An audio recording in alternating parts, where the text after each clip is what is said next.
Ligue 1 is the pinnacle of French football, despite being ridiculed and disregarded as a top 5 league. And going into this season, they didn't do much to help their cause, struggling to secure a TV rights deal, all while watching the best player in the league leave to Madrid on a free transfer. However, Kylian Mbappe segues me perfectly into the point of this video. Irregardless of their struggles, Ligue 1 has constantly produced some of the best talent, and is one of the players of his former club that I want to focus on. AS Monaco have a history of being the proving grounds for some of the best young talent to grace the game. And as a United fan, I've seen firsthand some of the dealings that we've done with them. The likes of Patrice Evra, Anthony Martial, and even a somewhat forgettable Falcao loan deal.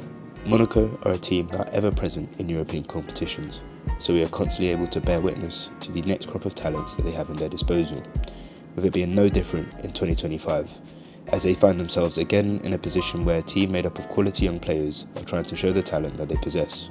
So join me as I give myself an excuse to travel to Monte Carlo and see what they're all about. Welcome to the Stade Louis II. We are here for the Derby de la Côte d'Azur. Monaco taking on Nice here, and of course we have to talk about the stadium. It's a beautiful one. It's one I'm glad to tick off. Of course we're only here for one man, Maghnes, Akliouche. I'll be honest, the Monaco team has quality everywhere. There's the likes of Lamine Camara, Mika Birov, just to name a few. And of course we're hoping Maghnes, Akliouche can be the one to make the difference today. The magnitude of the game doesn't get any bigger than this, especially for a Monaco player. And with Marseille dropping points earlier, this game is a vital one to see if any of these two teams can break into that second spot. But we're going to get into it and learn a bit more about the man himself. The 23-year-old forward grew up in the northeastern suburbs of Paris, where he joined local club Villemomble at the age of 6. And it would be 6 years later that it would be time for him to continue his development, joining Union Sportif Torcy, a club that helped hone in on the talents of players such as Paul Pogba and Randall Colomwani. At the age of 15, Akliouche's talents would be recognised by AS Monaco, and this would be the perfect place for him to start fulfilling his potential.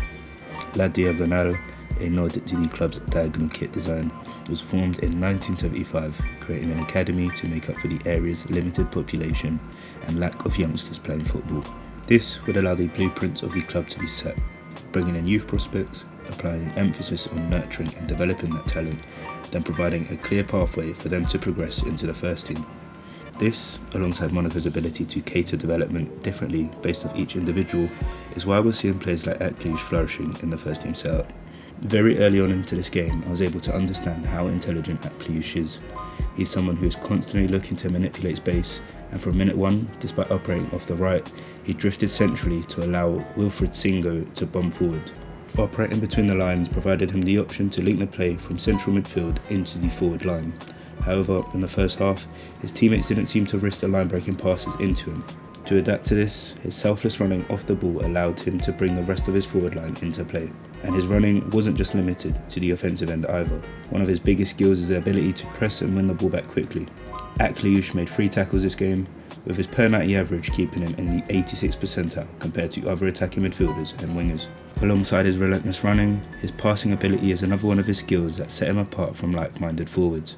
Being willing to get on the ball and progress the play with his passing is why Akliouche finds himself in the 90th percentile for progressive passes, 93rd percentile for assists, and 97th percentile for key passes. These stats would be backed by his performance in the derby, as his playmaking ability saw him assist both his forwards to lead his team to a 2-1 comeback win, in which he picked up the MVP award. Despite the positive performance, his finishing would go on to let him down this game, as he went on to miss 2 big chances. So for me, that is the side of the game I would love to see him improve upon, despite him having 6 goals this season. Personally, I think that Akliouche is a very talented player, but I can't see him leaving Monaco this summer unless teams are willing to take the slightly earlier gamble with him. His wages are reported to be fairly low at around €22,000 a week, so interested parties could afford to double or triple that in order to tempt him away from Ligue 1. With Monaco being nailed on to secure Champions League football again next season, it makes more sense for him to play out another year in Monaco with the intention of improving his output and therefore broadening the options of potential suitors. He is currently being linked with a move to Crystal Palace, and considering the French contingency alongside an Elise-shaped vacancy at right wing, it could provide a perfect stepping stone if he was willing to test his ability in the Premier League. Let me know in the comments what clubs you think should be keeping an eye on Akliouche, And if you haven't already, why not check out my previous video on Angelo Stiller. As always, I appreciate your time watching this video, and if you appreciated my time making it, feel free to leave a like and subscribe so you can see plenty more football content from myself. But with that being said, that is going to be all from me. I will catch you guys next time. Peace.